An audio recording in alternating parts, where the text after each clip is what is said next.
What's going on, guys? MariK here, back with Day 6 of the Dragon Ball Super reveal for Set 8, Malicious Machinations. Yes, there is actually a reveal on a Saturday. They're sticking to their word, and it's going to be 14 straight days.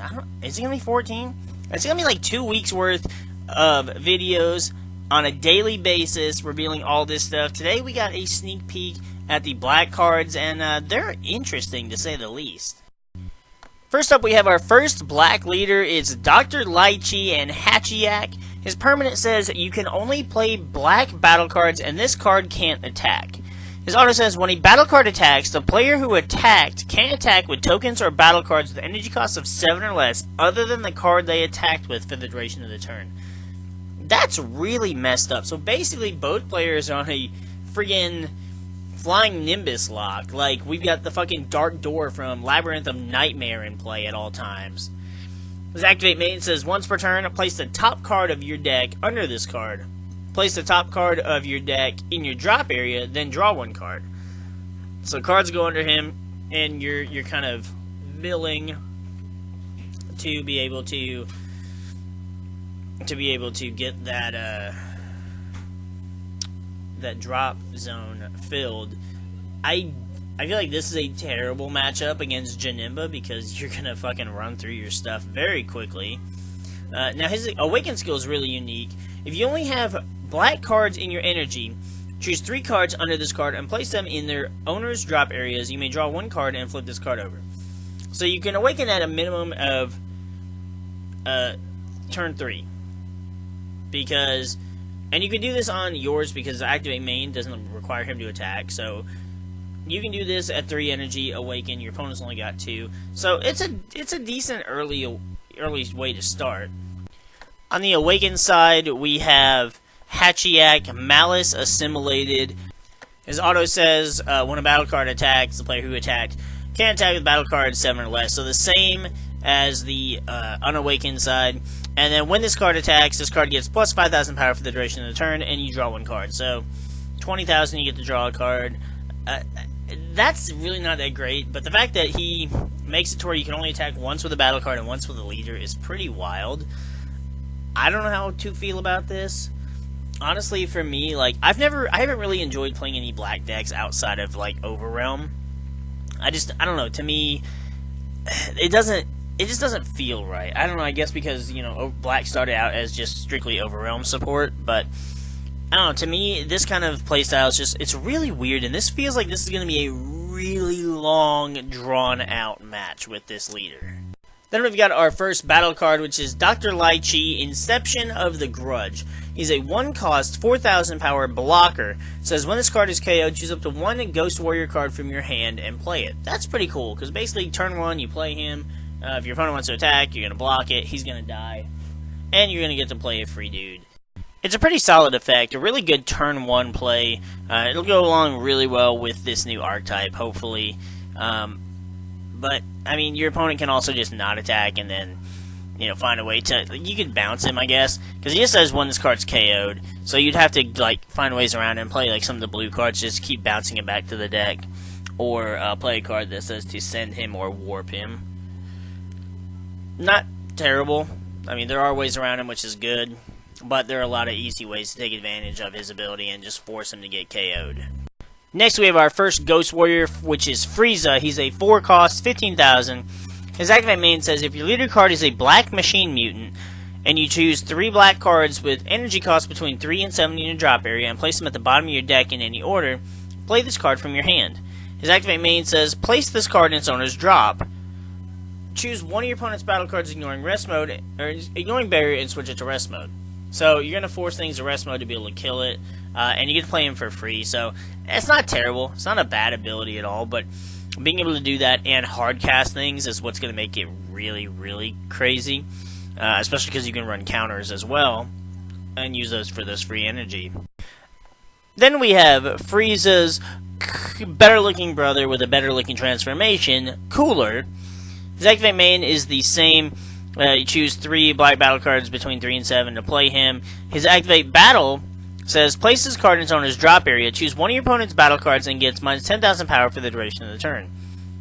Kind of underwhelming, but luckily it doesn't have a it doesn't have a cost, so you can play him for free, and then either you can play him for free either with the activate main or play him for free with the 1-drops ability, and he can attack, and then when you decide, I don't want you attacking with that particular card, you activate battle and nuke it, or you're reducing its power enough to where it's not gonna be able to do damage.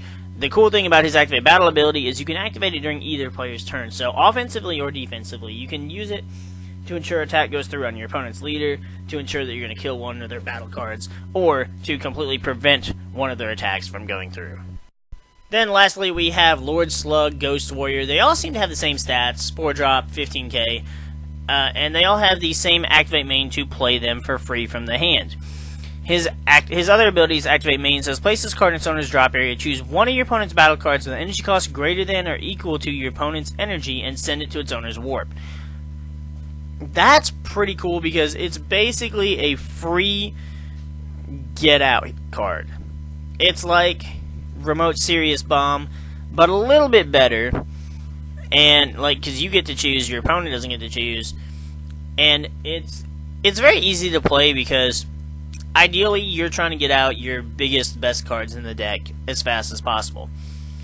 So at some point, your boss card, your ace card, is going to come out, and it's going to be a bigger card than your energy allotment.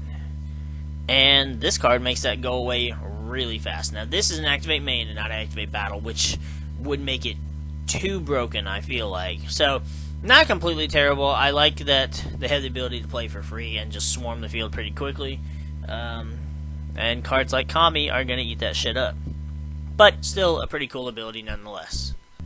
The final card in today's reveal is the Dark Planet, a new field card that focuses on the Ghost Warrior archetype. It's a 1 cost that says, when this card is placed in the battle area, choose up to 1 Ghost Warrior card in your deck, add it to your hand, and then shuffle your deck. So this is another card you could play on turn 1 if you didn't want to play the 1-drop blocker. It also says, if your leader card is a Black Machine Mutant, at the end of your turn, place 2 cards from the top of your deck in your drop area. So it's basically setting up so that every turn you can play one of your Ghost Warrior cards, which is really cool. But again, Janemba will eat this shit up. Unless they're going to make some restrictions or some limits to Janemba, like they should. Janemba deserves punishment far worse than Cell ever did. But yeah, regardless, that deck will kill this shit. There's so much milling involved, and you will just die so much quicker if it's allowed to remain the way it is. And to play it with this particular deck too is just, it's not good. It's interesting though because you can have the Ghost Warriors every turn guaranteed, and then play other battle cards on top of that. So it's gonna be really cool to see what you can do with this deck. Alright, well that's gonna wrap it up for day 6's reveals with the Dr. Hatchiak support and some of those Ghost Warriors. We still haven't seen Turles yet, and he's probably going to be a super rare or something just because people have been asking about him. He hasn't had his own card yet, so he'll probably get some special treatment, which I'm fine with. But right now, the leader just looks like an annoying pain in the ass. Like, his abilities are mediocre at best, but the fact that he has a built-in Nimbus, a built-in just super defense that really you don't even have to pay for. It's just there. There's no requirements. Is kind of what makes the leader stupid. Now the Ghost Warriors and being able to play kind of for free is not a big deal. It is cool that, kind of like with Overwhelmed, you can play them for free and then still have your energy to play like the hard cast actual battle cards. So that's pretty cool. But we'll have to wait and see what other support we get for it before we can really make a judgment call. Because ideally, it looks like it's going to have to be mono black. I mean, you could run other colors in it, but you would have to wait till turn 3 to actually be able to awaken. You'd have to wait till after turn 3 because you can't awaken unless you have 3 black cards in your energy. So if you're playing multicolor, it's going to take you a minute to get there, and I feel like it's just not worth that kind of setup. But you guys let me know what you think in the comments below. What do you think of this leader? What do you think of the Ghost Warrior archetype, at least thus far, what we've seen of it? Like I said, I'm not super impressed, but it is kind of cool. I like that it has its own mechanics. That's what makes the game fun and, you know, prevents it from being stale all the time. Let me know in the comments what you guys think, if you guys think any of this could be good, or if you think it's going to bomb out, and how do you feel you could fully take advantage of this deck for it to have the best chance of competing against the meta. With that, though, we're going to go ahead and get the freak out of here, and we will see you guys in the next video.